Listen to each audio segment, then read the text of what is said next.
Hi ho, hi ho, it's off to work we. No? Welcome to Teacup for One.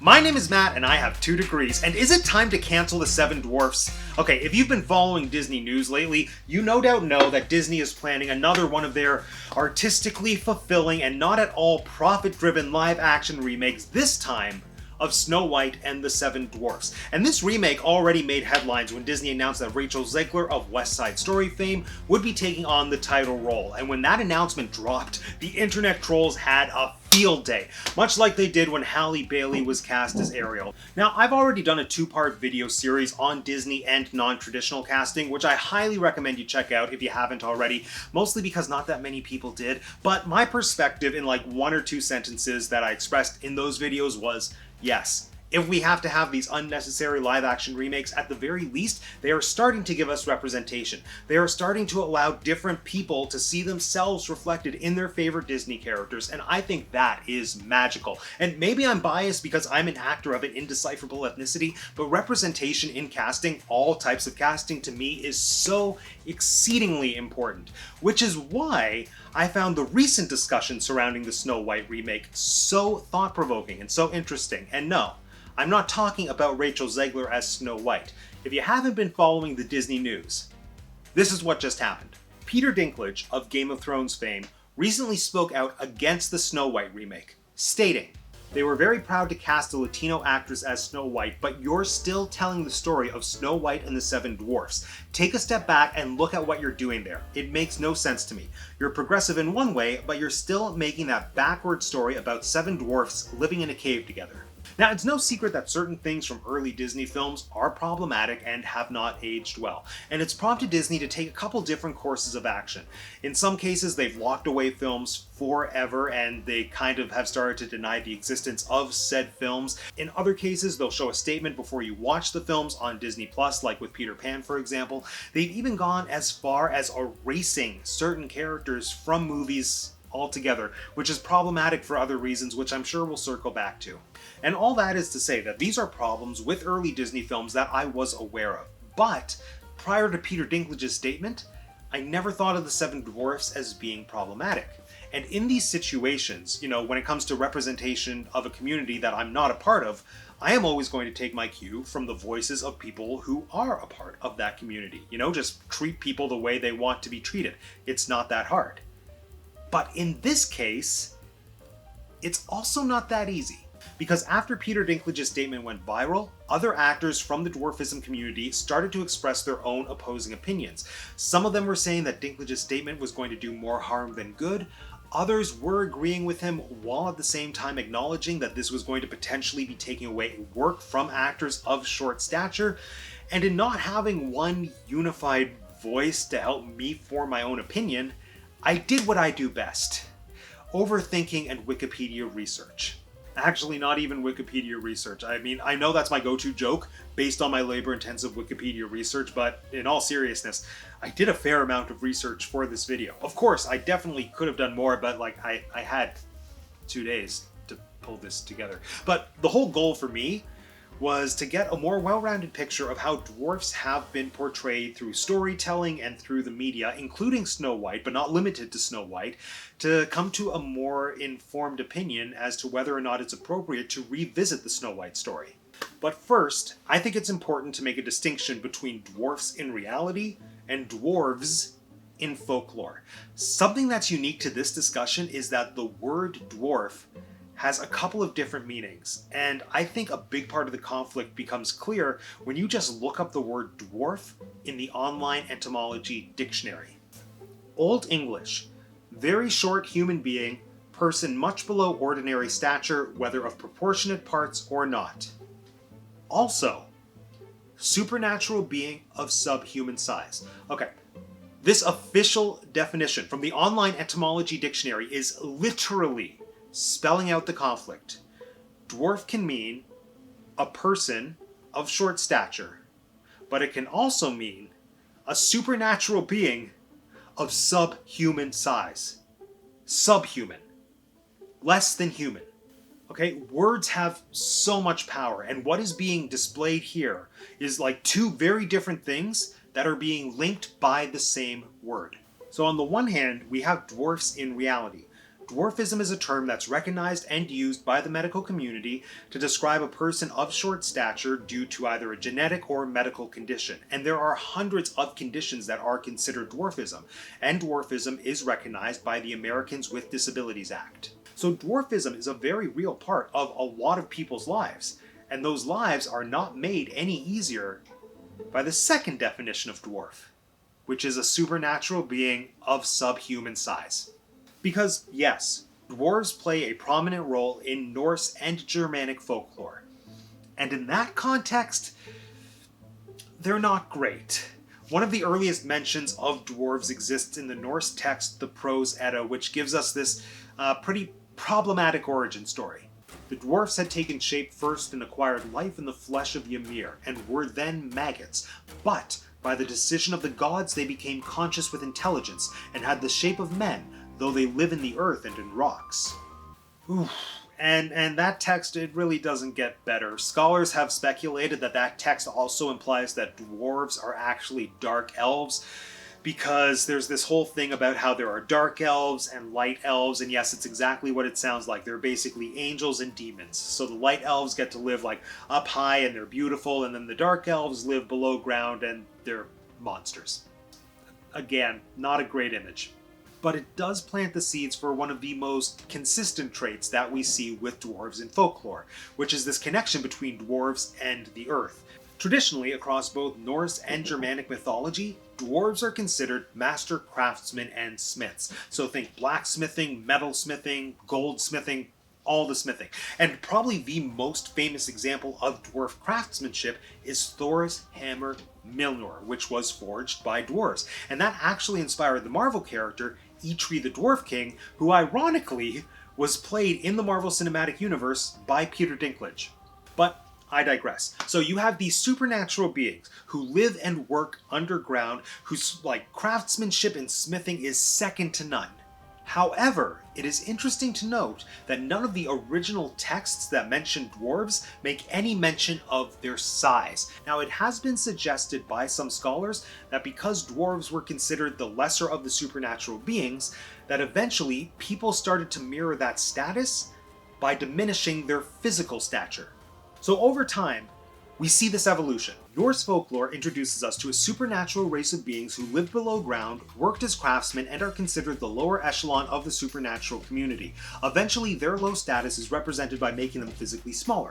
These characters appear in legends and stories for hundreds of years, and by the time we hit the 19th century, these stories are then being published and illustrated by artists such as Arthur Rachman, who are pushing the physical representation one step further by adding beards and pointy hats into the mix, which, like the small stature, eventually becomes synonymous with the characters. Then the 1940s roll along, and JRR Tolkien incorporates these characters into the world of Middle-earth, and he introduces a new name for them. Dwarves, spelled D-W-A-R-V-E-S. J.R.R. Tolkien was a person who understood the power of words. I mean, the man literally helped write the English dictionary. And when it came time to publish either Lord of the Rings or The Hobbit, maybe both, I don't know that much about Tolkien, but when it came time to publish one or both of those books, he famously pushed against his publisher to have the word dwarves spelled D-W-A-R-V-E-S as opposed to dwarfs with an F. So I don't know what his motives were, but I do think that that distinction has been adopted over the past few decades to differentiate people with dwarfism against dwarves in fantasy. But just because that distinction exists on paper doesn't mean it's been reflected in real life. And now, I wasn't able to confirm this, but I'm almost positive that the term dwarf originated in folklore and was eventually adopted to refer to people of short stature.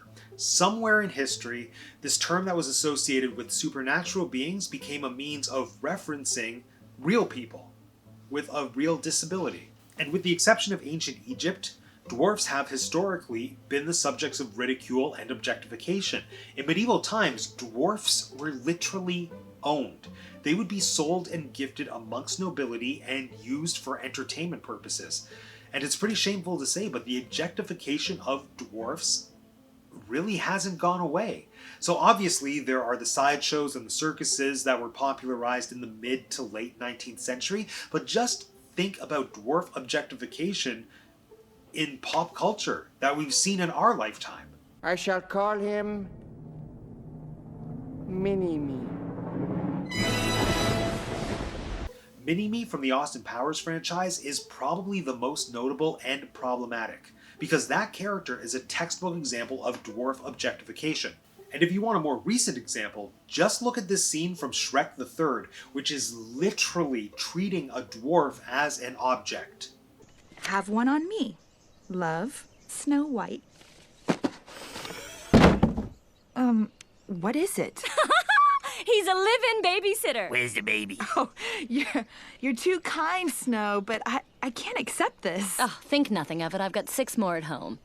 So yes, there is an undeniably harsh history of how dwarfs have been represented and objectified in pop culture and in entertainment throughout history. So how does Snow White fit into this conversation? And not just Disney Snow White, but Snow White as a whole. Something I didn't realize about Snow White is that it's a story that's relatively young. I'd always assumed that Snow White was kind of like Cinderella, a story with no discernible start point, a story that existed in some form in various cultures, but nope. Snow White and the Seven Dwarfs was conceived and written by the Brothers Grimm in 1812. Now, just to put that into perspective, that was only 125 years before Walt Disney made his Snow White and the Seven Dwarfs film. Like, Snow White was as old to Walt Disney as Sherlock Holmes is to us. So Snow White was written and created at a time where the dwarf stereotype and the cultural perception of dwarfs was firmly embedded in people's consciousness. Plus the fact that this was the 1800s. I mean, it was really not a great time for anyone that was part of any minority group. So I went back and read the original Snow White text, prepared for the worst. And surprisingly, Snow White and the Seven Dwarfs seems to be the only fairy tale in the Brothers Grimm's collection that portrays dwarfs as humans, as opposed to the supernatural beings we've already discussed. I mean, Rumpelstiltskin is a perfect example of Jacob and Wilhelm playing into all of the dwarf stereotypes. Rumpel is a nefarious trickster who's also a skilled craftsman. He takes advantage of humans, and eventually he throws a temper tantrum and he's banished to hell at the end. But Snow White's dwarfs are almost exactly what we see in Disney's original film.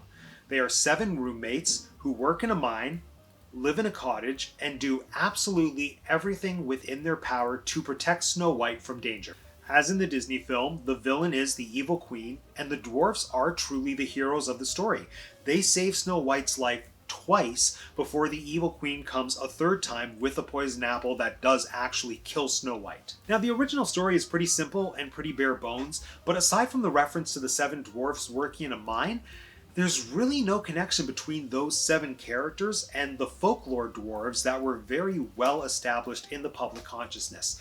It's not really my place to say, but my impression is that it's a relatively positive portrayal of dwarfs that I feel was carried over in the original Disney animated film, in some ways. Obviously, the 7 dwarfs in Disney's animated film do play into the physical stereotypes with the beards and the pointy hats. The short stature is used for physical comedy purposes more than once, but the 7 dwarfs of Disney are widely considered to be the most interesting part of that movie, the most emotionally enduring part of that movie, and I mean, really, out of all the characters in that film, Grumpy is the one who is like the emotional core. Grumpy is the only character that has an arc. Well, I guess kind of the evil queen, but Grumpy is the one who makes you feel all the feels. And it makes me think of something that actor Dylan Postel said in reaction to Peter Dinklage's comments about the Snow White remake. It's Snow White and the 7 Dwarfs. It's not Snow White and the 7 normal-sized humans like every other movie. And this is also giving 7 dwarves, people, real-life people, actors, a chance to star in a movie in a role that is fit for them, literally fit for them. Yes, there is a problematic history of dwarfs being used for ridicule for the purposes of entertainment. But by that same merit, there's not a lot of positive representation for the dwarfism community in entertainment. This film could be an opportunity to give us 7 fully fleshed out characters who are the heroes of the story and who also happen to be dwarfs. This could be a chance to delve deeper into the narrative, to give us a more thorough examination of who they are as characters, what their relationship is to one another, and just to portray them as people instead of labeling them with adjectives for names. But most importantly, as Dylan Postel pointed out, this is an opportunity to give work to 7 actors and to have them seen on screen in a Disney film. There are so many talented actors out there in the world of all different shapes and sizes, and the unfortunate reality is that Hollywood has a default. It has a default for the types of people that they will put on screen, even if it's not appropriate for the role. This is a discussion that usually revolves around Hollywood whitewashing roles and casting Caucasian actors as characters that should be portrayed by BIPOC performers. But we've actually seen something similar with the Dwarfism community in relation to the Snow White and the Huntsman film that came out just a few years ago. Snow White and the Huntsman had all 7 dwarf characters played by actors of average height who were digitally altered to look like people of small stature. Understandably, this sparked protest, and Universal made things 1,000 times worse by saying that the casting choices they made were made because they went with actors who came with recognizability and pedigree, which is a pretty abysmal reason to not employ dwarf actors. And now, with this ongoing discussion surrounding the upcoming Disney Snow White film, there are rumors that Disney is considering getting rid of the dwarfs altogether and replacing those 7 characters with magical creatures, which will probably be animated or CGI in some fashion. And I know I'm not in a place to speak for the dwarfism community, but I personally don't think that erasure is the solution here. Because once again, you are going to be replacing the dwarf characters with CGI instead of employing dwarf actors. And I think if it comes to a point where you have to consider eliminating the dwarfs from Snow White and the 7 Dwarfs, a better solution is to make the choice to retire Snow White instead of eliminating the dwarfs from the narrative. But again, I don't think you need to eliminate the dwarfs from the narrative, because I really don't think there's an issue with the narrative. And I'm open to being proven wrong. But really, would it be so difficult for Disney to hire consultants from the dwarfism community to help with the script, to help with the concept, and then to put together a really well-written screenplay, and then to employ dwarf actors to play the 7 dwarfs? We talk all the time about the importance of representation, and I think eliminating the dwarfs from Snow White and the 7 Dwarfs is a massive step back. Now, given the history, I absolutely understand, appreciate, and respect Peter Dinklage's perspective on this whole conversation. And I respect the career that Peter Dinklage has been able to build for himself. You know, he's spoken about how early in his career, he turned down all the audition calls and all the job opportunities to play leprechauns and to play dwarfs. And he has hit a point in his career where he's able to play roles that are not defined by short stature. But we also can't ignore the fact that he became a household name by playing Tyrion Lannister. Tyrion Lannister being a role that was specifically written as a dwarf. A role with incredible nuance and so much depth that allowed Peter Dinklage to display his talent on a global scale. Snow White and the 7 Dwarfs could present that same opportunity to not 1, but 7 actors to be seen on a global scale, which could eventually lead to them building careers where they're playing roles that are not defined by size. It could be the first stepping stone towards them building acting careers that grants them, as Universal said, pedigree and recognizability. But will it happen? Well, as it stands now, Disney has issued the following statement. To avoid reinforcing stereotypes from the original animated film, we are taking a different approach with these 7 characters and have been consulting with members of the dwarfism community. We look forward to sharing more as the film heads into production after a lengthy development period. So, it sounds like discussions are happening, and it'll be interesting to see what choices are ultimately made. And with that, friends, this concludes yet another episode of Teacup 41. Now let me know in the comment section down below, What are your thoughts on this discussion? You know, are we in a place where the Snow White story should be retired, or do we think it's one that can continue to be revisited? This is a conversation that is in constant flux, and I'm still sorting out my own thoughts on it, so please, give me your perspectives. I would love to hear them. And if you want to be the first to know when I release more videos talking about Disney, film, sometimes Shakespeare, sometimes Funkos, sometimes cats, make sure you subscribe to the channel if you haven't subscribed already. If you haven't subscribed already, it is super easy. All you have to do is click on my face. Thanks for joining me again today, everyone. My name is Matt, and I have 2 degrees, and that's the tea. Cup for one. Go away.